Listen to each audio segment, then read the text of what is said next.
These are the names of the sons of Israel who entered Egypt. Each man with his household entered with Jacob: Reuben, Simeon, Levi, and Judah; Issachar, Zebulun, and Benjamin; Dan and Naphtali; Gad and Asher. All the people who were directly descended from Jacob numbered 70, but Joseph was already in Egypt. And in time Joseph and his brothers and all that generation died. The Israelites, however, were fruitful, increased greatly, multiplied, and became extremely strong, so that the land was filled with them. Then a new king, who did not know about Joseph, came to power over Egypt. He said to his people, "Look at the Israelite people, more numerous and stronger than we are. Come, let's deal wisely with them. Otherwise they will continue to multiply, and if a war breaks out, they will ally themselves with our enemies and fight against us and leave the country." So they put foremen over the Israelites to oppress them with hard labor. As a result, they built Pithom and Ramses as store cities for Pharaoh. But the more the Egyptians oppressed them, the more they multiplied and spread. As a result, the Egyptians loathed the Israelites, and they made the Israelites serve rigorously. They made their lives bitter by hard service with mortar and bricks, and by all kinds of service in the fields. Every kind of service the Israelites were required to give was rigorous. The king of Egypt said to the Hebrew midwives, one of whom was named Shiphrah and the other Puah, "When you assist the Hebrew women in childbirth, observe at the delivery. If it is a son, kill him, but if it is a daughter, she may live." But the midwives feared God and did not do what the king of Egypt had told them. They let the boys live. Then the king of Egypt summoned the midwives and said to them, "Why have you done this and let the boys live?" The midwives said to Pharaoh, "Because the Hebrew women are not like the Egyptian women, for the Hebrew women are vigorous, they give birth before the midwife gets to them." So God treated the midwives well, and the people multiplied and became very strong.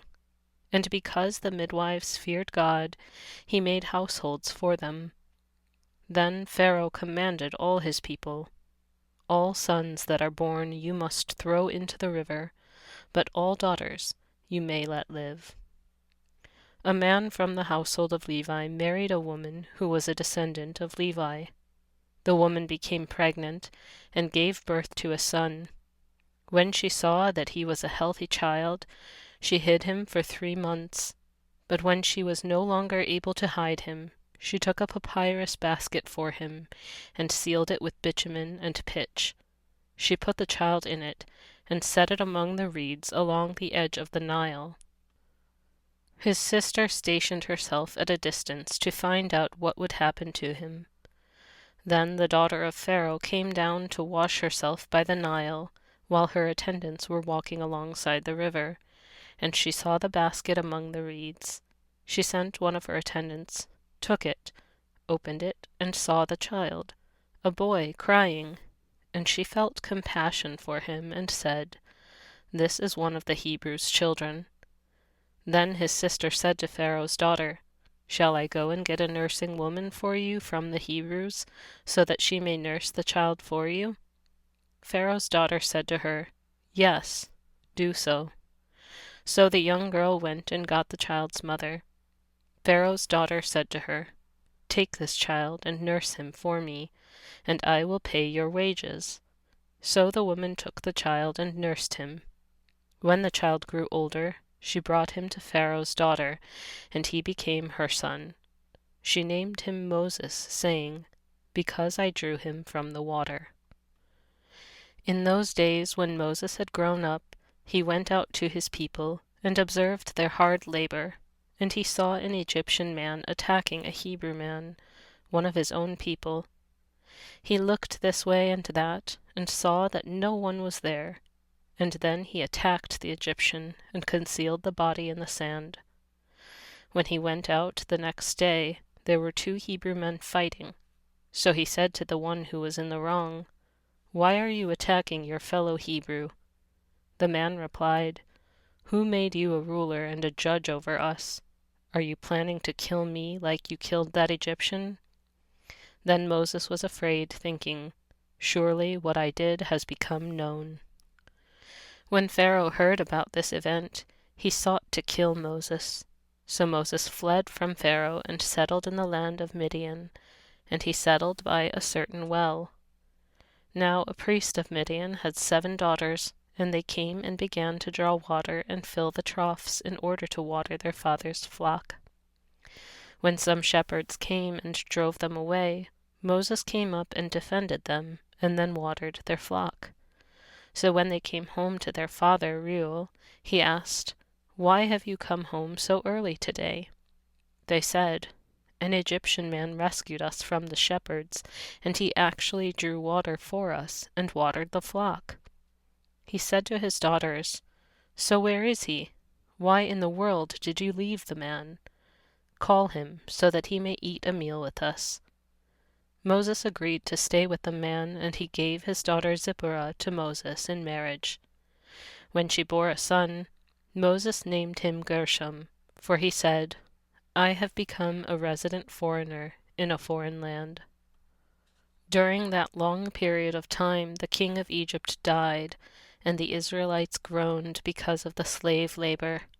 They cried out, and their desperate cry because of their slave labor went up to God. God heard their groaning. God remembered his covenant with Abraham, with Isaac, and with Jacob. God saw the Israelites, and God understood. Now Moses was shepherding the flock of his father-in-law Jethro, the priest of Midian, and he led the flock to the far side of the desert, and came to the mountain of God, to Horeb. The angel of the Lord appeared to him in a flame of fire from within a bush. He looked, and the bush was ablaze with fire, but it was not being consumed. So Moses thought, "I will turn aside to see this amazing sight. Why does the bush not burn up?" When the Lord saw that he had turned aside to look, God called to him from within the bush and said, "Moses, Moses." And Moses said, "Here I am." God said, "Do not approach any closer. Take your sandals off your feet, for the place where you are standing is holy ground." He added, "I am the God of your father, the God of Abraham, the God of Isaac, and the God of Jacob." Then Moses hid his face, because he was afraid to look at God. The Lord said, "I have surely seen the affliction of my people who are in Egypt. I have heard their cry because of their taskmasters, for I know their sorrows.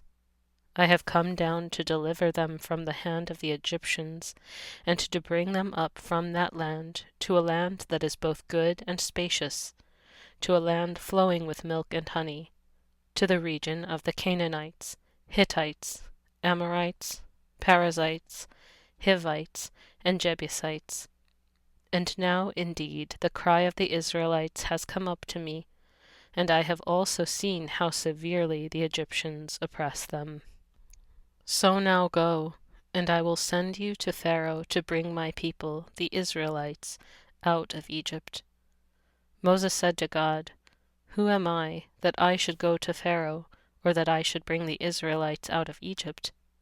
He replied, "Surely I will be with you, and this will be the sign to you that I have sent you.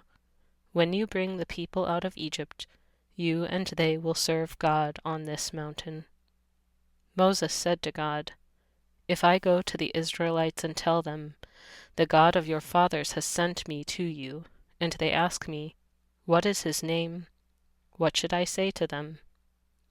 God said to Moses, "I am that I am." And he said, "You must say this to the Israelites, 'I am has sent me to you.'" God also said to Moses, You must say this to the Israelites: The Lord, the God of your fathers, the God of Abraham, the God of Isaac, and the God of Jacob, has sent me to you. This is my name forever, and this is my memorial from generation to generation. Go and bring together the elders of Israel, and tell them, The Lord, the God of your fathers, appeared to me, the God of Abraham, Isaac, and Jacob, saying, I have attended carefully to you and to what has been done to you in Egypt, and I have promised that I will bring you up out of the affliction of Egypt to the land of the Canaanites, Hittites, Amorites, Perizzites, Hivites, and Jebusites, to a land flowing with milk and honey. The elders will listen to you, and then you and the elders of Israel must go to the king of Egypt and tell him, The Lord, the God of the Hebrews, has met with us. So now, let us go 3 days' journey into the wilderness, so that we may sacrifice to the Lord our God. But I know that the king of Egypt will not let you go, not even under force. So I will extend my hand and strike Egypt with all my wonders that I will do among them, and after that he will release you. I will grant this people favor with the Egyptians, so that when you depart you will not leave empty-handed. Every woman will ask her neighbor and the one who happens to be staying in her house for items of silver and gold and for clothing. You will put these articles on your sons and daughters. Thus you will plunder Egypt. Moses answered again, And if they do not believe me or pay attention to me, but say, The Lord has not appeared to you? The Lord said to him, What is that in your hand? He said, A staff. The Lord said, Throw it to the ground. So he threw it to the ground, and it became a snake, and Moses ran from it. But the Lord said to Moses, Put out your hand and grab it by the tail. So he put out his hand and caught it, and it became a staff in his hand, that they may believe that the Lord, the God of their fathers, the God of Abraham, the God of Isaac, and the God of Jacob, has appeared to you. The Lord also said to him, Put your hand into your robe. So he put his hand into his robe, and when he brought it out, there was his hand, leprous like snow. He said, Put your hand back into your robe. So he put his hand back into his robe, and when he brought it out from his robe, there it was, restored like the rest of his skin. If they do not believe you or pay attention to the former sign, then they may believe the latter sign. And if they do not believe even these 2 signs or listen to you, then take some water from the Nile and pour it out on the dry ground. The water you take out of the Nile will become blood on the dry ground. Then Moses said to the Lord, O my Lord, I am not an eloquent man, neither in the past nor since you have spoken to your servant, for I am slow of speech and slow of tongue. The Lord said to him, Who gave a mouth to man, or who makes a person mute or deaf or seeing or blind? Is it not I, the Lord? So now go, and I will be with your mouth, and will teach you what you must say. But Moses said, O my Lord, please send anyone else whom you wish to send. Then the Lord became angry with Moses, and he said, What about your brother Aaron the Levite? I know that he can speak very well. Moreover, he is coming to meet you, and when he sees you, he will be glad in his heart. So you are to speak to him and put the words in his mouth. And as for me, I will be with your mouth and with his mouth, and I will teach you both what you must do. He will speak for you to the people, and it will be as if he were your mouth, and as if you were his God. You will also take in your hand this staff with which you will do the signs. So Moses went back to his father-in-law Jethro, and said to him, "Let me go, so that I may return to my relatives in Egypt, and see if they are still alive." Jethro said to Moses, "Go in peace." The Lord said to Moses in Midian, "Go back to Egypt, because all the men who were seeking your life are dead." Then Moses took his wife and sons, and put them on a donkey, and headed back to the land of Egypt, and Moses took the staff of God in his hand. The Lord said to Moses, "When you go back to Egypt, see that you do before Pharaoh all the wonders I have put under your control. But I will harden his heart, and he will not let the people go. You must say to Pharaoh, 'Thus says the Lord, Israel is my son, my firstborn.' And I said to you, 'Let my son go, that he may serve me.' But since you have refused to let him go, I will surely kill your son, your firstborn." Now on the way, at a place where they stopped for the night, the Lord met Moses and sought to kill him. But Zipporah took a flint knife, and cut off the foreskin of her son, and touched it to Moses' feet, and said, "Surely you are a bridegroom of blood to me." So the Lord let him alone. At that time she said, "A bridegroom of blood," referring to the circumcision. The Lord said to Aaron, "Go to the wilderness to meet Moses." So he went and met him at the mountain of God, and greeted him with a kiss. Moses told Aaron all the words of the Lord who had sent him, and all the signs that he had commanded him. Then Moses and Aaron went and brought together all the Israelite elders. Aaron spoke all the words that the Lord had spoken to Moses, and did the signs in the sight of the people. And the people believed.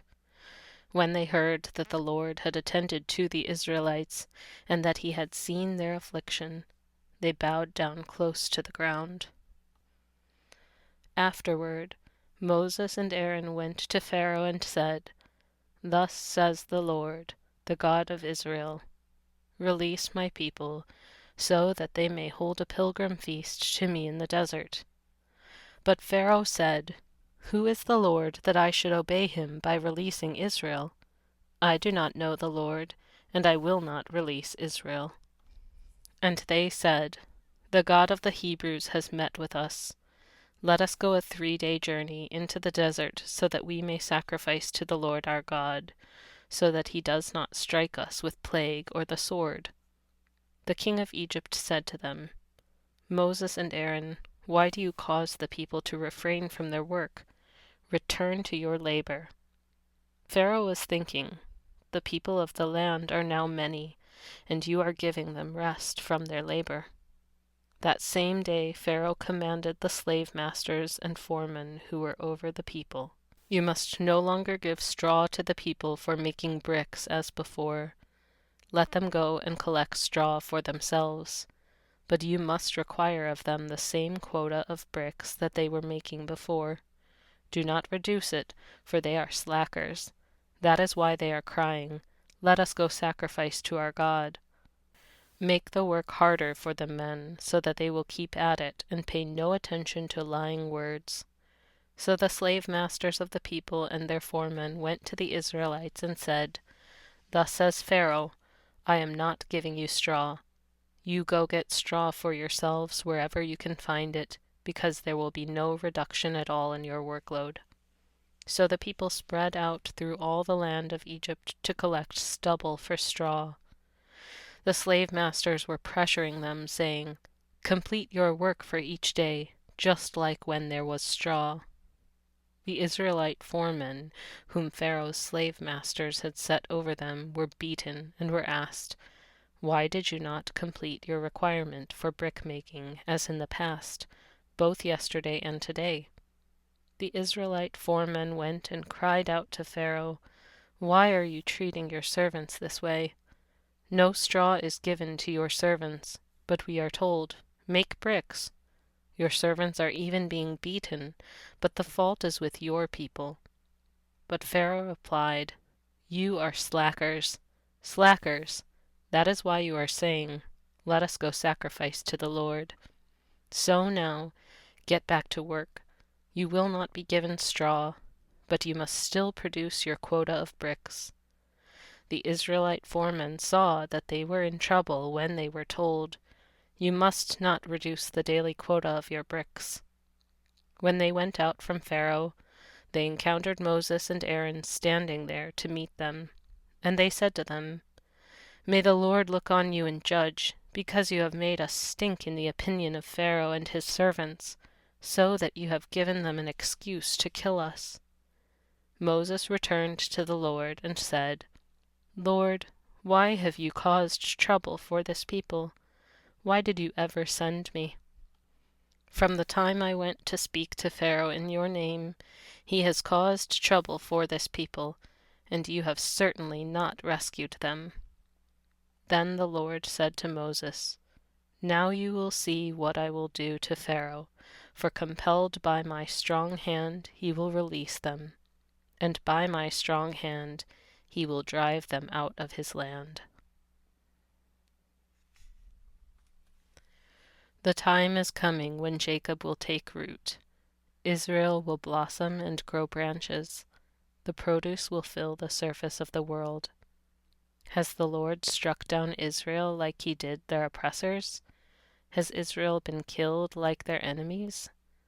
When you summon her for divorce, you prosecute her. He drives her away with his strong wind in the day of the east wind. So in this way Jacob's sin will be forgiven, and this is how they will show they are finished sinning. They will make all the stones of the altars like crushed limestone, and the Asherah poles and the incense altars will no longer stand. For the fortified city is left alone. It is a deserted settlement and abandoned like the desert. Calves graze there. They lie down there and eat its branches bare. When its branches get brittle, they break. Women come and use them for kindling, for these people lack understanding. Therefore the one who made them has no compassion on them. The one who formed them has no mercy on them.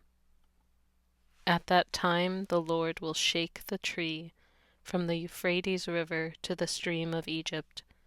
Then you will be gathered up one by one, O Israelites. At that time a large trumpet will be blown, and the one lost in the land of Assyria will come, as well as the refugees in the land of Egypt. They will worship the Lord on the holy mountain in Jerusalem. The splendid crown of Ephraim's drunkards is doomed. The withering flower, its beautiful splendor, situated at the head of a rich valley, the crown of those overcome with wine. Look, the sovereign master sends a strong, powerful one. With the force of a hailstorm or a destructive windstorm, with the might of a driving, torrential rainstorm, he will knock that crown to the ground with his hand. The splendid crown of Ephraim's drunkards will be trampled underfoot. The withering flower, its beautiful splendor, situated at the head of a rich valley, will be like an early fig before harvest. As soon as someone notices it, he grabs it and swallows it. At that time the Lord who commands armies will become a beautiful crown and a splendid diadem for the remnant of his people. He will give discernment to the one who makes judicial decisions, and strength to those who defend the city from attackers. Even these men stagger because of wine. They stumble around because of beer. Priests and prophets stagger because of beer. They are confused because of wine. They stumble around because of beer. They stagger while seeing prophetic visions. They totter while making legal decisions. Indeed, all the tables are covered with vomit. No place is untouched. Who is the Lord trying to teach? To whom is he explaining a message? those just weaned from milk, those just taken from their mother's breast. Indeed, they will hear meaningless gibberish, senseless babbling, a syllable here, a syllable there. For with mocking lips and a foreign tongue he will speak to these people. In the past he said to them, "This is where security can be found. Provide security for the one who is exhausted. This is where rest can be found." But they refused to listen. So the Lord's word to them will sound like meaningless gibberish, senseless babbling, a syllable here, a syllable there. As a result, they will fall on their backsides when they try to walk, and be injured, ensnared, and captured. So this is what the Lord, the one who delivered Abraham, says to the family of Jacob. Jacob will no longer be ashamed, their faces will no longer show their embarrassment, for when they see their children, whom I will produce among them, they will honor my name. They will honor the Holy One of Jacob. They will respect the God of Israel. After Jesus was born in Bethlehem in Judea, in the time of King Herod, wise men from the east came to Jerusalem, saying, "Where is the one who is born King of the Jews? For we saw his star when it rose, and have come to worship him." When King Herod heard this, he was alarmed, and all Jerusalem with him. After assembling all the chief priests and experts in the law, he asked them where the Christ was to be born. "In Bethlehem of Judea," they said, "for it is written this way by the prophets, and you, Bethlehem, in the land of Judah, are in no way least among the rulers of Judah, for out of you will come a ruler who will shepherd my people Israel." Then Herod privately summoned the wise men, and determined from them when the star had appeared. He sent them to Bethlehem and said, "Go and look carefully for the child. When you find him, inform me, so that I can go and worship him as well." After listening to the king, they left, and once again the star they saw when it rose led them until it stopped above the place where the child was. When they saw the star, they shouted joyfully. As they came into the house and saw the child with Mary, his mother, they bowed down and worshipped him. They opened their treasure boxes and gave him gifts of gold, frankincense, and myrrh. After being warned in a dream not to return to Herod, they went back by another route to their own country.